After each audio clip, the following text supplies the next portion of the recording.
হেই movie lover, কেমন আছো সবাই? আজকে আমি স্কুইড গেমের সিজন 3 ফার্স্ট এপিসোডটা এক্সপ্লেন করব। ফার্স্ট এপিসোড শুরু হয় সিজন 2 যেখানে শেষ হয়েছিল। লাস্ট আমরা দেখেছিলাম যেখানে প্লেয়াররা স্টাফ মেম্বার অর্থাৎ গেমের সদস্যদের উপরে আক্রমণ করে দিয়েছিল এবং তাদের বন্দুকের গুলি শেষ হয়ে গেছিল, তাই তারা এই লড়াইটি হেরে যায়। অর্থাৎ সমস্ত প্লেয়াররা গার্ডদের কাছে হার মেনে নেয় এবং এখানে 145 নম্বরের ব্যক্তিটি গার্ডদের কাছে তার জীবন ভিক্ষা চাইছিল। গার্ড নাম্বার 11 তাকে বলে যে যদি নিজের জীবন বাঁচাতে চাও তাহলে চুপচাপ থাকো এবং অজ্ঞান হয়ে যাওয়ার নাটক করো। আর যেহেতু এখানে স্টাফ মেম্বাররা সেই ব্যক্তিকে বেছে নিত যে ব্যক্তির বডির অর্গানগুলো তাজা থাকতো, যেমন ধরো কিডনি, লিভার, হার্ট, চোখ, এরকম আরো অন্য সবকিছু।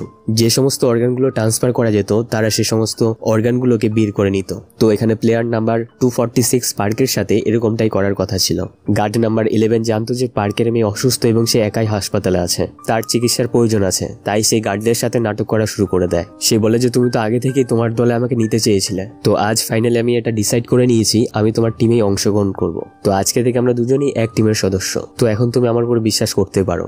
এর পরবর্তী দৃশ্যে আমরা দেখতে পাই সমস্ত গার্ডরা একটি বড় বাক্স, যার মধ্যে বডি নিয়ে আসা হয় আর কি, যেটাকে কফিন বলা হয়, তার মধ্যে জিহুনকে নিয়ে আসে। সেখানে থাকা সমস্ত প্লেয়ার তার এই অবস্থা দেখে খুব ভয় পেয়ে যায়। তারা সবাই ভাবতে থাকে যে সে হয়তো মারা গেছে, কারণ সেই সবার প্রথমে এই লড়াইটি শুরু করেছিল। কিন্তু তারা কাছে এসে বুঝতে পারে যে সে শুধু এখন অজ্ঞান হয়ে রয়েছে, অর্থাৎ সে মারা যায়নি। এরপর দৃশ্যটি জুনহির কাছে শিফট হয়, যে ছিল একজন পুলিশ অফিসার। সে বোর্ডের ক্যাপ্টেনের সাথে তার সমস্ত টিম নিয়ে ড্রোনের সাহায্যে তদন্ত করছিল যে আশেপাশে কোনো দ্বীপে স্কুইড গেমের ব্যাপারটা চলছে নাকি। কিন্তু এখনো অব্দি এতগুলো দ্বীপ খুঁজে নেওয়ার পরেও স্কুইড গেমটা ঠিক কোথায় চলছে সেটা খুঁজে পেতে এখনো সফল হয়নি, এবং এছাড়াও ড্রোন অপারেটরকে জাহাজের ক্যাপ্টেন মেরে ফেলেছে। এরপর দৃশ্যটি আবার গেমের ওখানে যায়, যেখানে জিহুন তার চোখ খোলে আর সেই ব্যাপারটা জেনে খুব অবাক হয়ে যায় যে কেন তাকে প্রাণে হত্যা করা হয়নি। সে তো বাঁচতেই চাইছিল না, কারণ সে তার সব থেকে কাছের বন্ধু জুনকে হারিয়ে ফেলেছে। এই পুরো লড়াইয়ে প্রায় 35 জন লোক মারা গেছে। আর যেরকমটা এই গেমের নিয়ম ছিল, যদি প্লেয়াররা সংখ্যায় কমে যায় তাহলে তাদের টাকার পরিমাণ বাড়বে।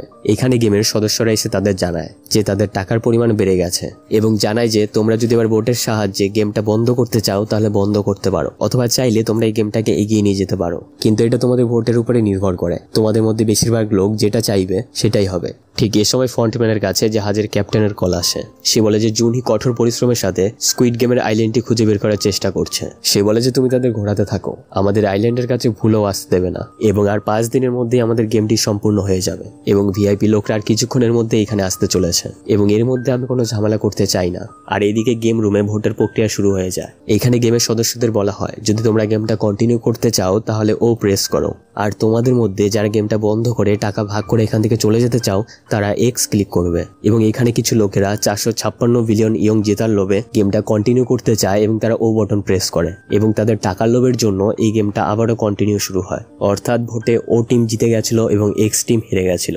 আর এবার সিজন 3-তে আমাদের একটি বিশেষ জিনিস দেখানো হয়েছে যে এই গেমে একজন নয় 2 জন ব্ল্যাক ম্যানেজার ছিল। একজন ছিল ফ্রন্টম্যান এবং আরেকজন ছিল ক্যাপ্টেন। ফ্রন্টম্যান হলো সেই ব্যক্তি যে 2018 সালে এই স্কুইড গেমটি জিতেছিল। আর এবার সিজন 3-তে ক্যাপ্টেনকে অ্যাড করা হয়েছে যাতে এই গেমে কোনো রকম ভুল না হয়। এখানে আমরা সোলজারদের দেখতে পাই তারা মৃত ব্যক্তিদের লাশগুলোকে পুড়িয়ে দিচ্ছিল, কিন্তু এখানে কিছু বুদ্ধিমান সোলজার যারা বডি অর্গানগুলো বের করার কাজ করত, তো তাদের সাথে সোলজার 11 হাত মিলিয়েছিল। সে ছিল একজন বিখ্যাত স্নাইপার, তার কাজ ছিল যেভাবে হোক পার্ক ইয়ং সংকে বাঁচানো। তো এখানে সে তাদের সাথে মিষ্টি মিষ্টি কথা বলে এগিয়ে যেতে থাকে, যাতে করে সে তাদের সিক্রেট লোকেশনে গিয়ে জানতে পারে যে লোকেরা সম্পূর্ণভাবে মারা যায় না, তাদের বডি পার্ট অর্গানগুলোকে নিয়ে ট্রান্সফার করা যেত, তাদের সাথে ঠিক কি করা হয়। এরপর দৃশ্যটি হল রুমে শিফট হয়। আর এখন যেহেতু এখানে ও টিম ভোটে জিতে গেছিল, তো এখন তারা সবাই মিলে প্লেয়ার নাম্বার 456 অর্থাৎ জিহুনকে তারা গালিগালাজ করছিল। তারা বলে সবকিছু তোর কারণে হয়েছে, যদি তুই আমাদেরকে আক্রমণ করতে না বলতি তাহলে আজকে এই গেমে আরো বেশি লোক থাকতো। অবশ্য দেখতে গেলে একদিক দিয়ে ভালো হয়েছে, তারা মারা গেছে, লোক সংখ্যা কমেছে, আমাদের টাকার মান বেড়েছে। এখানে একজন বৃদ্ধ লোকও ছিল, তার 10 বিলিয়ন ইয়ং ঋণ করা ছিল, তাকে তো যে করে হোক টাকা কামানোর দরকার ছিল। এর জন্য সে জিহুনকে বলে আশা করছি পরবর্তী খেলে আর তোর মুখটা দেখতে হবে না, কারণ হতে পারে যে রাতে বেলা তোকে গেম থেকে তামাম করে দিলাম। এখানে তান্ত্রিকও তার ব্যাপারে অনেক খারাপ খারাপ কথা বলতে থাকে। সে বলে যে মৃত্যুর শব্দ শুনতে পাচ্ছ তুমি, বাস আর যে কোনো মুহূর্তেই তুমি উপরে যেতে চলেছ। আর তখনই জিহুন রেগে গিয়ে তার গলা চেপে ধরে এবং বলে সেই মৃত্যুর হাওয়া তো তুমি খেতে চলেছ, কারণ এই গেমের প্রতিটা অংশ তোমাদেরকে মৃত্যুর কাছে ঠেলে নিয়ে যাচ্ছে। ইতিমধ্যে আমরা অপারেশন থিয়েটারের রুমটি দেখতে পাই, যেখানে একজন ডাক্তার বাকি সোলজারদের সাথে মিলে আদমরা সৈন্যদের বডি পার্ট বের করার কাজ করছিল। তখনই হঠাৎ করে তারা সবাই সোলজার 11কে দেখে অনেক ভয় পেয়ে যায় এখানে লিডার ওয়াং বলে যে দেখো এখন সে আমাদের সাথে যোগদান করেছে, সে প্রথমে আমাদের সাথে কাজ না করার প্রতিজ্ঞা করেছিল কিন্তু এখন সে নিজেই চলে এসেছে, তো এখন সেও আমাদের দলের একজন মেম্বার, তো আমরা এখন মাস্ক খুলে কাজ করতেই পারবো। কিন্তু এটা তো শুধু নাম্বার 11-এর চাল ছিল, সে প্রত্যেক গার্ডকে গুলি করে হত্যা করে আর সে ফাইনালি শুধুমাত্র ডক্টরকে জীবিত রাখে আর ডাক্তারকে শুধুমাত্র এর জন্যই জীবিত রেখেছে যাতে সে অজ্ঞান হয়ে যা পার্কে চিকিৎসা করতে পারে। ডক্টর বলে যে ওর শরীরে রক্ত অনেক কমে গেছে, ওর এখন রক্তের প্রয়োজন আছে, রক্ত না পেলে সে মারা যাবে। নাম্বার 11 বলে ঠিক আছে আমার ব্লাড গ্রুপ ও, আমি রক্ত দেবো ওকে।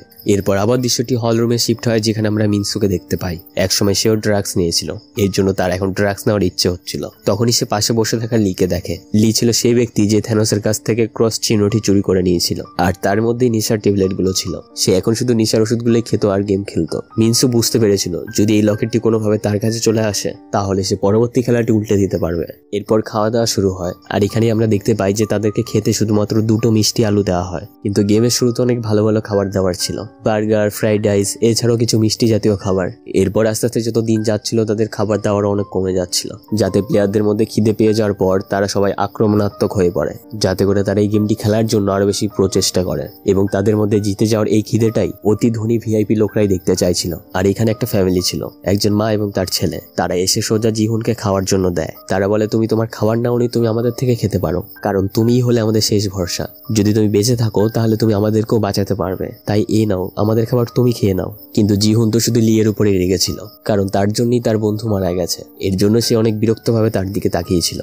এরপর সিন জুনহুর কাছে শিফট হয়। সে ভাবছিল যে আসলে কিভাবে সেই দ্বীপটিকে খুঁজে বের করা যায়। এরপর সেখানে চোহি নামের এই ব্যক্তি আসে। তো চোহি বলছিল যে শিপের ক্যাপ্টেনকে আমার কিছুটা সন্দেহজনক মনে হয়, কারণ রাতেবেলা যখন আমি নেশার মধ্যে ছিলাম তখন আমি তার হাতে স্ক্রু ড্রাইভার দেখেছিলাম, আর স্ক্রু ড্রাইভার একজন লোক কখন নেয় যখন সে কোনো নাট টাইট করবে অথবা লুজ করবে, অর্থাৎ সে কিছু না কিছু তো ড্রোনের সাথে করছিল। কিন্তু জুনহি বলে যে না, শিপের ক্যাপ্টেন একজন খুব ভালো লোক, সেই আমার জীবন বাঁচিয়েছিল এবং সেই আমাকে ওই আইল্যান্ড থেকে বাড়িতে নিয়ে আসে, কিন্তু সেখানে যাওয়ার মতো আমরা আর কোনো রাস্তায় খুঁজে পাইনি, তুমি তার উপর ফালতুই সন্দেহ করছো। চোহি ভাবতে থাকে যে ডাল মে তো কুছ কালা হয়, হতে পারে যে সম্পূর্ণটা একটি চক্রান্ত।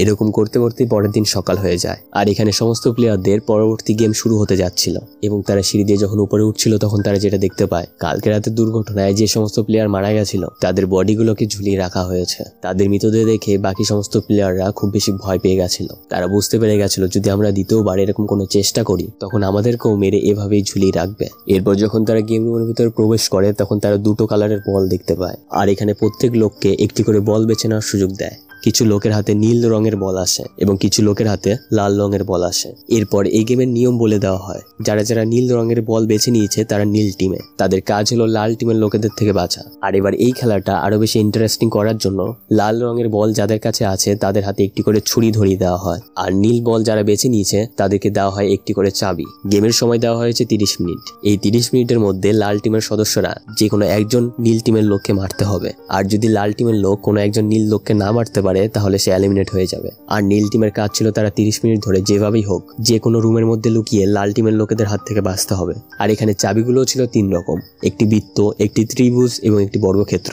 আর এদিকে পরের দিন জুনহি আলাদা আলাদা দ্বীপে যাওয়ার জন্য তার টিমের সমস্ত লোকজনের সাথে আলাদা আলাদা দ্বীপে যাওয়ার প্রস্তুতি নিচ্ছিল এবং নতুন একজন ড্রোন অপারেটরও তাদের সাথে ছিল। কিন্তু চোহি সেখানে আসতে চায় না, সে বারণ করে দেয়, কারণ যে শিপের ক্যাপ্টেন আছে সে একজন খুব সন্দেহজনক ব্যক্তি, তাই আমি এখানে থেকে তার বিষয়ে কিছু ইনভেস্টিগেশন করতে চাই। আর অন্যদিকে আমরা দেখতে পাই যে খেলাটি শুরু হয়ে গেছিল, কিন্তু গেম শুরু হয়ে যাওয়ার আগে তাদেরকে আরেকটি ইনফরমেশন দেওয়া হয়, যদি তোমরা চাও তাহলে রেড টিম বদলে ব্লু টিমে আসতে পারো এবং ব্লু টিম পরিবর্তন করে রেড টিমে যেতে পারো, কিন্তু তোমাদের মধ্যে পারস্পরিক চুক্তিটি মাত্র 5 মিনিটের মধ্যে করতে হবে। আর কিছু লোক যারা ভাবছিল ঘরের মধ্যে লুকে গিয়ে তারা বেঁচে যাবে তারা ব্লু টিমে চলে আসে, আর কিছু লোক যারা ভাবছিল যে আমাদের কাজই হলো হত্যা করা, আমরা থামবো না, আমরা হত্যা করেই যাব, তো তারা রেড টিমে চলে আসে।